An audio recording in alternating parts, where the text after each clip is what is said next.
ہم تو رکھتے ہیں مسلمانوں کا دین، ہم تو رکھتے ہیں مسلمانوں کا دین، دل سے ہے خدا میں ختم المرسلین۔ سب دیکھنے اور سننے والوں کی خدمت میں محبت بھرا سلام۔ ناظرین، آج کا ہمارا پروگرام ہے کہ سیاست چمکانے کے لیے معصوم احمدیوں کا قتل۔ یہ جملہ صرف ایک بیان نہیں بلکہ ہمارے معاشرے کی ایک تلخ حقیقت کی عکاسی کرتا ہے۔ پاکستان میں جب بھی کسی گروہ یا سیاسی جماعت کو اپنی حمایت بڑھانے، توجہ حاصل کرنے یا کسی مخصوص طبقے کو خوش کرنے کی ضرورت ہوتی ہے تو اکثر اوقات احمدی برادری کو نشانہ بنایا جاتا ہے۔ یہ لوگ جنہیں آئینی طور پر غیر مسلم قرار دیا گیا، معاشرتی طور پر الگ کر دیا گیا، اب ان کی جان بھی محفوظ نہیں۔ احمدیوں پر تشدد کے پیچھے اکثر گستاخی کا الزام لگایا جاتا ہے، بغیر ثبوت، بغیر عدالتی کارروائی، اور پھر اس کارنامے کو سیاسی شہرت اور مذہبی اسٹیٹس حاصل کرنے کے لیے استعمال کیا جاتا ہے۔ ایک بے گناہ کی جان لے کر اپنے ووٹ بینک کو گرم کرنا، مذہب کے نام پر اپنی دکان چمکانا، دراصل اسلام کی روح کی سراسر توہین ہے۔ اسلام نے تو ایک انسان کے قتل کو پوری انسانیت کا قتل کہا ہے۔ تو سوال یہ ہے، کیا مذہب کے نام پر سیاست چمکانے کے لیے خون بہانا اب ہمارے ہاں مقبول طریقہ بن چکا ہے؟ سیاست کے لیے خون؟ آج میں کسی فرقے، کسی عقیدے، کسی شناخت کا دفاع نہیں کر رہا، میں صرف انسان کی بات کر رہا ہوں، اس انسان کی جس کا خون سستا ہو چکا ہے، اس انسان کی جسے مذہب کے نام پر ذبح کر دیا جاتا ہے، اس انسان کی جو احمدی ہو، شیعہ ہو، سنی ہو یا عیسائی، لیکن سب سے پہلے انسان ہو۔ احمدی قصور میں جو واقعہ پیش آیا، اس سے پہلے کراچی میں واقعہ پیش آیا۔ کیا ان کا قصور صرف یہ تھا کہ وہ احمدی تھے؟ کیا ان کی زندگی اس قابل بھی نہ تھی کہ اسے عدالت تک پہنچایا جائے؟ کیا گستاخی کے نام پر الزام ہی کافی ہے اب کسی کی لاش گرا دینے کے لیے؟ افسوس اس بات کا نہیں کہ ایک اور لاش گری، افسوس اس بات کا ہے کہ ایک اور خون پر سیاست چمکائی گئی، افسوس اس بات کا ہے کہ قاتل کو غازی کہنے والے بھی ہمارے ارد گرد ہی کھڑے تھے، اور ہم سب کچھ جان کر بھی خاموش تماشائی۔ کیا یہی وہ ملک تھا جس کا خواب علامہ اقبال نے دیکھا تھا؟ کیا یہی وہ قوم ہے جو محمد مصطفیٰ صلی اللہ علیہ وسلم کے پیروکار کہلاتی ہے، جنہوں نے فرمایا، کسی بے گناہ کو قتل کرنا پوری انسانیت کا قتل ہے؟ تو پھر یہاں انسانیت اتنی سستی کیوں ہو گئی ہے؟ آج احمدی مارے گئے، کل کسی اور کی باری ہو سکتی ہے، اور اگر ہم خاموش رہے تو ظلم کا یہ طوفان سب کچھ بہا لے جائے گا۔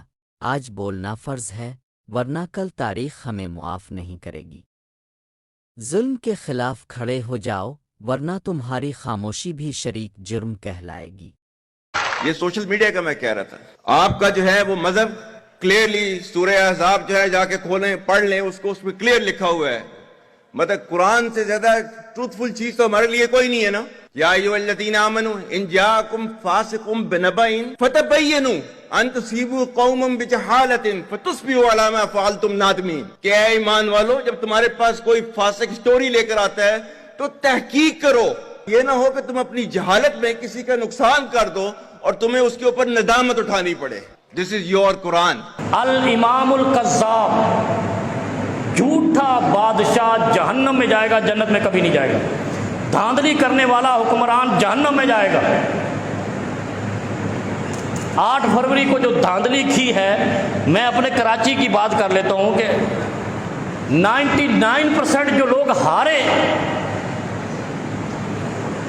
ان کو تم نے وزیر بنا دیا، تو فاسق کون ہے؟ جنہوں نے 180 کو 1800 ووٹ کر دیا، فاسق کون ہے؟ نہ کرو ایسے۔ الامام القذاب پر جنت اور ہم باقی جو مرضی باتیں کرتے رہو۔ کراچی میں نہیں جیتا، سپریم کورٹ کا जस्टिस कहता था वो यार तुमने तो 15 नुमाइंदे खड़े किए, 18 कैसे जीत गए? तो हम पूछते हैं मुक्तदरा से, खुदा के लिए ये बताओ फासिक कौन है जीतने? फिर मुनकरीन की कौम ने अपने रसूलों से कहा, अच्छा तवक्कुल करते हो अपने रब पर, तो तुम्हारा इलाज तो आसान है, तुम तो हमारे कब्ज़े कुदरत में हो। लनुख़रिजन्नकुम मिन अर्दिना, हम तुम्हें अपने वतन से निकाल देंगे। गोया कि उनको वतनियत के हक से ही महरूम कर दिया। जिस जमीन में वो पले, जिस जमीन का उन्होंने पानी पिया, उस जमीन से रिज़्क़ हासिल किया, उसी शहर उसी जगह के मुतवत्तिन थे वो लोग। लेकिन तकब्बुर की इंतहा कर देती है मुकाबिल पर कौम, कहती है हमारा मुल्क है, तुम्हारा तो नहीं है, और हम इख्तियार रखते हैं कि तुम्हें जमीन से निकाल दें। इसका कोई जवाब वो नहीं देते, खामोशी इख्तियार करते। और पेशतर इसके कि वो जवाब दें, अल्लाह ताला आसमान से उन पर वही नाजिल फरमाता है, लनुहलिकन्न ज़ालिमीन, तुम्हें हरगिज किसी मामले में दखल की जरूरत नहीं है, कोई हाथ हिलाने की जरूरत नहीं है, हम हलाक करेंगे जालिमों को, हम हलाक करेंगे जालिमों। ये आसमान से उनको आवाज सुनाई देती है और फरमाता है कि ये किस जमीन के मालिक बन बैठे हैं, वतन किसके हैं? खुदा के सिवा किसी के वतन नहीं है, खुदा के सिवा किसी की जमीन नहीं है। ये कहते हैं हम तुम्हें जमीन से निकाल देंगे और हम आसमान से तुम्हें खुशखबरी देते हैं, लनुस्किनन्नकुम, हम तुम्हें लनुस्किनन्नकुमुल अर्द मिन बादिहिम। ये तो किस्सा माजी बन चुके हैं लोग, ये तो कहानियां बन जाने वाले हैं। इनके बाद हम तुम्हें वारिस बनाएंगे इन जमीनों का जिनसे ये निकालने का दावा कर रहे हैं।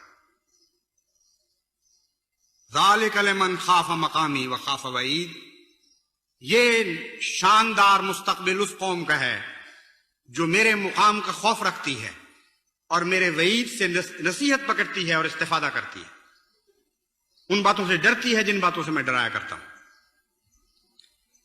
जब खुदा ताला ने वही के जरिए उन कौमों को यह पैगाम दिया, और ये एक जारी व सारी पैगाम है, ये ऐसी कहानियां हैं जो हमेशा दोहराई जाती रही हैं और हमेशा दोहराई जाएंगी, एक भी इस्तिस्ना दुनिया इन कहानियों में नहीं देखेगी।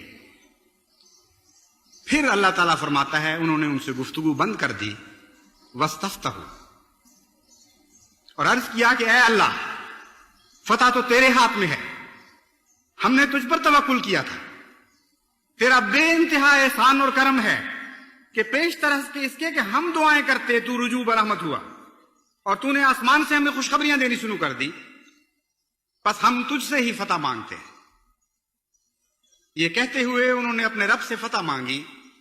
व खाब कुल्लु जब्बारिन अनीद, और हर वो शख्स जिसने तकब्बुर इख्तियार किया था और जबर इख्तियार किया था, हर सरकश और हक का दुश्मन नाकाम और नामुराद रहा। ये वो कुरान करीम के तर्ज बयान है जिसका मैंने जिक्र किया था।